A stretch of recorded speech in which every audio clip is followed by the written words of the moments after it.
Now that we have the specs of both the PlayStation 5 and the Xbox Series X, we're going to take a look and discuss the specs and how they actually grade up against each other, and what we should expect from both the PlayStation 5 and Xbox Series X in terms of performance. So, let's get into the video. Here we go, back at it yet again with another video. G'day guys, I'm Champ Chong, and no, I am not wearing my underwear. These are just some really strange shorts that I own. But anyway, what we are doing today is looking at both the PlayStation 5 and the Xbox Series X. So, let's get into all that chatter in a minute. First, I will quickly tell you guys that you can get a bunch of free games. There is a list that I'm looking at right here, which is actually an amazing list. So if you're in quarantine, if you're in self-isolation, which a lot of us will be, you should probably take a look at this list. I've linked it in the description down below. It's just a bunch of awesome games that are free and available. The PC players out there are gonna love it because there's so much out there.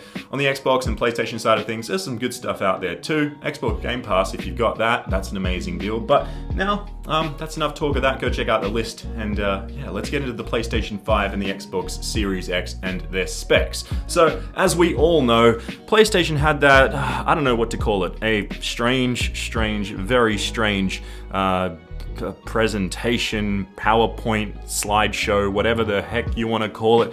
And honestly, it disappointed quite a lot of us. I'm going to get to that in a minute and my thoughts on that show. But these are the PlayStation 5 and Xbox Series X specs. Now, looking at them side by side, honestly, both have their positives and both have their negatives. But if I'm to be completely honest with you guys, if I could only buy one, I might lean towards an Xbox Series X just in terms of power. But then again, it's not all about that, because I would definitely go towards the PlayStation side of things when it comes to the games, because PlayStation has just an amazing assortment of exclusive titles, and I have to go with them on that. So I'm not going to get into a debate which one to get. It's obviously going to be up to you guys. It's going to be up to your choice of preference when it comes to games, because at the end of the day, the multi-plats are going to look pretty much the same to the naked eye if you're not really paying attention. So, looking at the PlayStation 5, I thought it was going to be a little bit more powerful. You can see these specs on screen. I've just got the PlayStation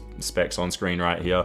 And it's strange to see it like this, because it's quite a lot less powerful. It does have a better SSD, and that's what they spent about 23 minutes talking about at the presentation itself, the SSD, and how fast it is, and how it actually works, and how it actually changes the way games will load in the future, which means it'll change the way that the PlayStation 5 will actually make games. So you'll see exclusive games that won't have too many windy roads or windy paths with huge rocks and caves in the way and things obstructing your view so it can load it. Now it's going to be a lot more fluid, a lot more open world games that are going to be actually there in reality in the game itself, which is going to be amazing, and I can't wait to see how developers actually tackle that.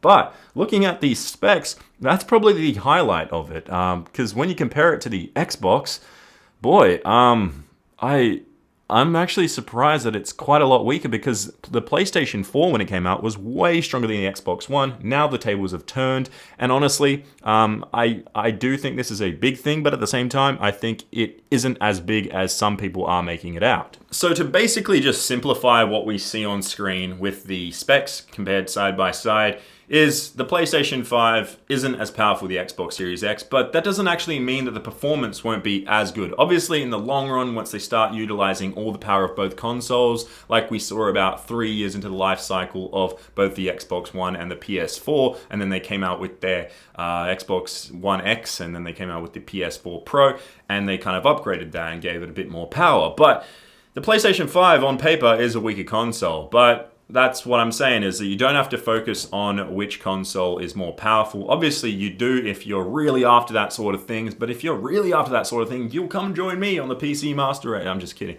But I'm just surprised, and yeah, so the answer is the PlayStation 5 less powerful than the Xbox Series X? Yes, it is, on paper. So that really means it is. So I'm a fan of both. I'm going to be grabbing both. I love PlayStation. I love Xbox. I love playing my PC games. I love playing my mobile games. Nintendo, not so much these days. Just nothing really catches my eye too much. I know a lot of you guys are doing your Animal Crossing right now. Have fun with that. Never had it in my life, so never played it in my life, I should say. So I don't know the nostalgia there. I don't have that bug. But Yeah, all in all, I will say the PlayStation 5 is a lot more powerful. I'm sorry, a lot less powerful. Not a lot less, but a bit less powerful. The SSD is probably its best bet. But I didn't make a video. This is the second part of the video, so I've talked about all that stuff. I'm going to talk quickly, just briefly, about the actual presentation that Sony held a few days ago. And a lot of you guys have been tweeting me, Instagram DMs, all that stuff like, Champ, how have you not talked about the presentation yet? It's because pretty much everything they talked about is a little too technical to even go into and actually have an interest in it. Obviously, it was interesting stuff. But the fact that Mark Cerny presented the show, I wasn't a fan of that. I'm a fan of Mark Cerny and his work.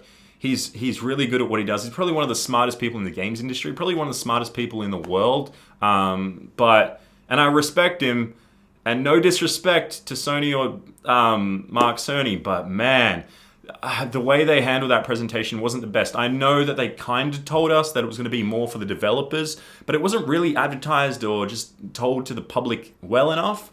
And we saw a pretty big backlash from the community. I was pretty upset too, because even myself, I didn't know that it was going to turn out that way, that we're going to get this robotic PowerPoint presentation that just didn't feel natural or human in any sort of way. The fact that Mark Cerny sat there and talked about eardrums for about 7 or 8 minutes really sums it up. The fact that he was trying to teach us how our eardrums work and how we all have a different eardrum to everyone else. We're all unique, just like our thumbprints. Like, that really threw me off. I was like, oh boy, it's like 1 a.m., bro. I know some of you guys in Sydney, it was like 3 or 4 in the morning, like on the east coast of Australia.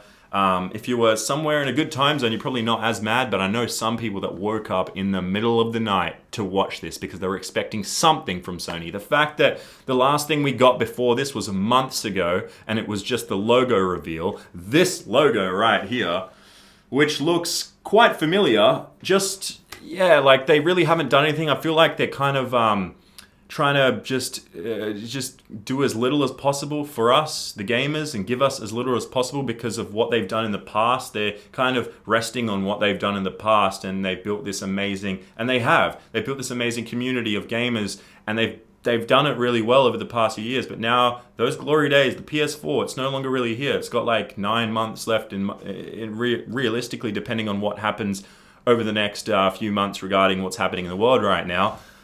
But yeah, I'm not a fan of the way that Sony are handling this. I am a fan of Sony and PlayStation, but I feel like they need to do more. And it feels like Microsoft, because of how badly they screwed up in the past with the Xbox One and its launch, and just the console being not the greatest, and the Xbox One was terrible when it launched.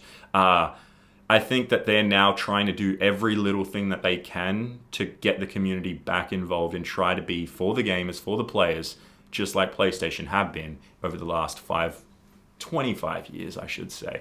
So let me know your thoughts on all that. I'm really not going to get into the whole presentation that Sony did. You guys can watch it if you want. It's quite boring, no offense, but they should definitely have someone with media. I guess he does have media training, but I'm not getting into all that. But it just didn't feel like a good presentation. But I'm going to be grabbing both consoles. I'm going to be playing the hell out of games. And also, speaking of games and playing games, we've got a lot of time to play games now that Australia is pretty much on lockdown. You've got really nothing else to do. And you can go check out that link in the description down below to go get some free games if you're running out of games to play and you just want something fresh. But yeah, speaking of something fresh, I've changed the camera angle and stuff like that. Let me know if I should bring the microphone closer and speak like this, because I'm a total radio presenter. Like, let me know if I should do that or not. I just keep it over there because it's a lot easier, and it's not on camera. It kind of is now, but yeah, I'll see you guys in the next video.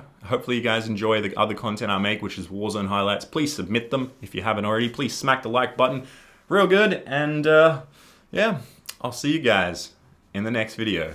Bye-bye.